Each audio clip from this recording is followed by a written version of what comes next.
Hello friends, ओम श्री गणेशाय नमः। आप सभी का स्वागत है आपके अपने यूट्यूब चैनल पर। फ्रेंड्स, आज हम आपको इस वीडियो में बताने जा रहे हैं साल 2024 की चैत्र पूर्णिमा, जिसे चैती पूनम के नाम से भी जाना जाता है, का शुभ मुहूर्त, हनुमान जयंती का शुभ मुहूर्त, पूजा विधि, व्रत कथा, महत्व और चैत्र पूर्णिमा के दिन किए जाने वाले अचूक उपायों के बारे में। फ्रेंड्स, वीडियो शुरू करने से पहले आपसे रिक्वेस्ट है, अगर आप हमारे चैनल पर नए हैं और आपने अभी तक चैनल को सब्सक्राइब नहीं किया है तो प्लीज सब्सक्राइब कीजिएगा चैनल को, साथ ही प्रेस कीजिएगा बेल आइकन को, जिससे नए वीडियो से रिलेटेड नोटिफिकेशन आपको तुरंत प्राप्त हो सके। और वीडियो पसंद आने पर वीडियो को लाइक और शेयर जरूर कीजिएगा, ताकि सभी भक्तों को इस वीडियो का लाभ प्राप्त हो सके। और कमेंट बॉक्स में ओम श्री गणेशाय नमः जरूर लिखिएगा। हिंदू पंचांग के अनुसार माह में शुक्ल पक्ष की आखिरी तिथि को पूर्णिमा तिथि पड़ती है। इस चैत्र मास की पूर्णिमा को चैती पूनम या चैत्र पूर्णिमासी के नाम से भी जाना जाता है। पूर्णिमा तिथि पर भगवान नारायण की पूजा उपवास किया जाता है। वहीं रात्रि के समय चंद्रमा की पूजा करके अर्घ्य देने के बाद ये व्रत का पारण किया जाता है। इस दिन नदी, तीर्थ, सरोवर और पवित्र जलकुंड में स्नान दान करने से पुण्य फल की प्राप्ति होती है। चैत्र मास की पूर्णिमा तिथि को कई महीनों में बहुत खास माना जाता है, क्योंकि चैत्र मास हिंदू वर्ष का प्रथम मास होता है। इसके साथ ही इस दिन हनुमान जयंती भी होती है। पौराणिक मान्यताओं के अनुसार इसी दिन भगवान श्री कृष्ण ने ब्रज में रास उत्सव रचाया था, जिसे महारास के नाम से जाना जाता है। इस दिन भगवान विष्णु का पूजन और व्रत करने से जीवन में सुख शांति आती है। इसके साथ ही पवित्र नदी में स्नान करने और दान करने के लिए भी पूर्णिमा तिथि का बहुत महत्व होता है। साथ ही हनुमान जन्मोत्सव मनाने के लिए इस पूर्णिमा को अति विशेष माना जाता है। शास्त्रों के अनुसार चैत्र पूर्णिमा के दिन भगवान हनुमान जी का जन्म हुआ था। इसी कारण से इस दिन भगवान सत्यनारायण और हनुमान जी की पूजा की जाती है। इस दिन हनुमान जी की पूजा करने से भगवान श्री राम और हनुमान जी दोनों का आशीर्वाद प्राप्त होता है। चैत्र पूर्णिमा के दिन भगवान विष्णु के सत्यनारायण स्वरूप की पूजा की जाती है। इस दिन सत्यनारायण भगवान की कथा सुनने से जन्मों जन्म के पापों का अंत होता है, इसलिए इस दिन लोग अपने घरों में भगवान सत्यनारायण की कथा भी करवाते हैं। फ्रेंड्स, सत्यनारायण भगवान की कथा, पूजा विधि, आरती का वीडियो आप देख सकते हैं हमारे चैनल पर। इसका लिंक आपको डिस्क्रिप्शन बॉक्स में भी मिल जाएगा। इस दिन चंद्रमा की भी पूजा को भी विशेष महत्व दिया जाता है। माना जाता है कि इस दिन चंद्रमा को जल देने से कुंडली में चंद्रमा की स्थिति मजबूत होती है। इसके साथ ही चैत्र मास की पूर्णिमा पर दान को विशेष महत्व दिया जाता है। इस दिन किसी भी निर्धन व्यक्ति या ब्राह्मण को दान देने से उसका कई गुना फल प्राप्त होता है और दान देने वाले मनुष्य को जीवन में सभी सुख सुविधाओं की प्राप्ति होती है। हिंदू पंचांग के अनुसार साल 2024 की चैत्र पूर्णिमा 23 अप्रैल 2024 मंगलवार के दिन है। शास्त्रों के अनुसार मंगलवार के दिन आने वाली पूर्णिमा को मंगलवारी पूर्णिमा के नाम से जाना जाता है। मंगलवारी पूर्णिमा का बहुत ही अधिक महत्व होता है। साथ ही चैत्र पूर्णिमा के दिन हनुमान जयंती का पर्व भी मनाया जाता है। साल 2024 में चैत्र पूर्णिमा और हनुमान जयंती के दिन कई सालों बाद अद्भुत संयोग बन रहा है। शास्त्रों के अनुसार मंगलवार का दिन हनुमान जी को समर्पित होता है और साल 2024 में हनुमान जयंती और चैत्र पूर्णिमा भी मंगलवार के दिन है। मंगलवार के दिन हनुमान जयंती और चैत्र पूर्णिमा होने के कारण इस दिन का महत्व और भी अधिक बढ़ जाता है। फ्रेंड्स, अब आइए जानते हैं साल 2024 की चैत्र पूर्णिमा और हनुमान जयंती के शुभ मुहूर्त के बारे में।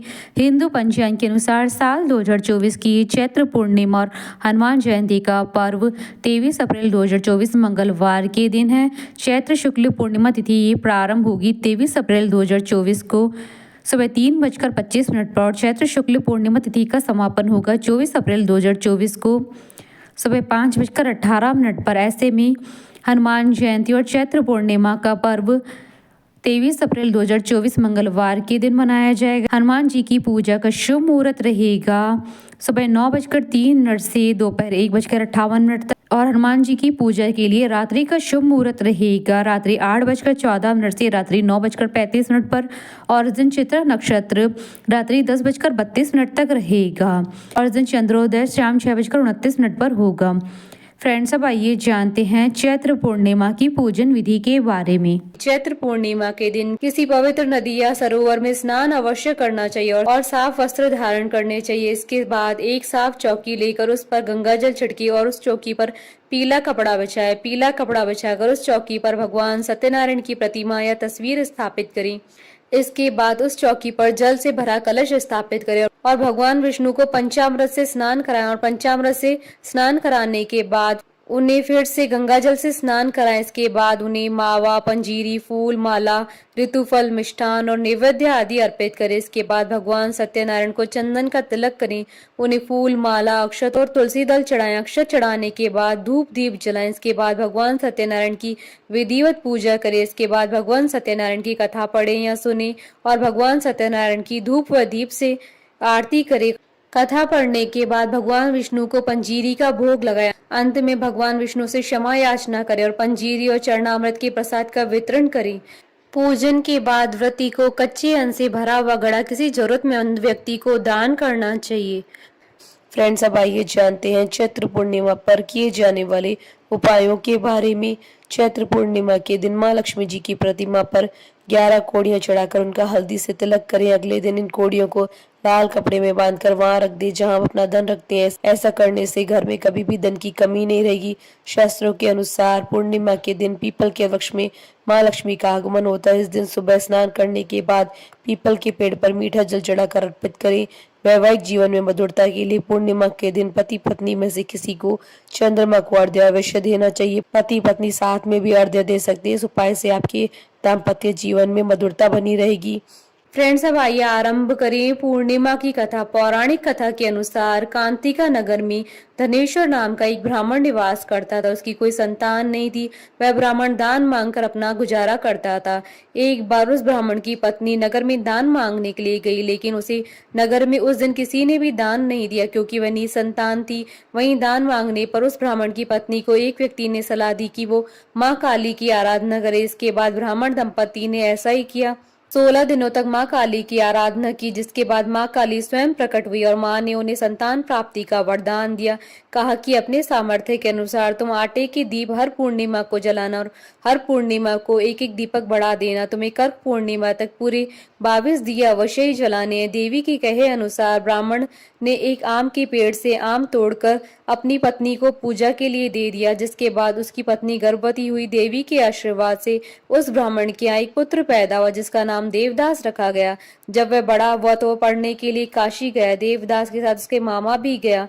दोनों के साथ रास्ते में एक घटना घटी जिसके बाद देवदास का प्रचंश वंश विवाह हो गया। जबकि देवदास ने पहले से ही बता दिया था कि वह अल्पायु है, लेकिन फिर भी उसका विवाह जबरदस्ती करा दिया गया।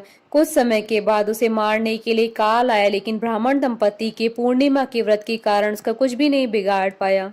बोलिए भगवान विष्णु की जय, सनातन धर्म की जय। हमारे साथ इस वीडियो में अंत तक बने रहने के लिए आपका धन्यवाद। ओम श्री गणेशाय नमः।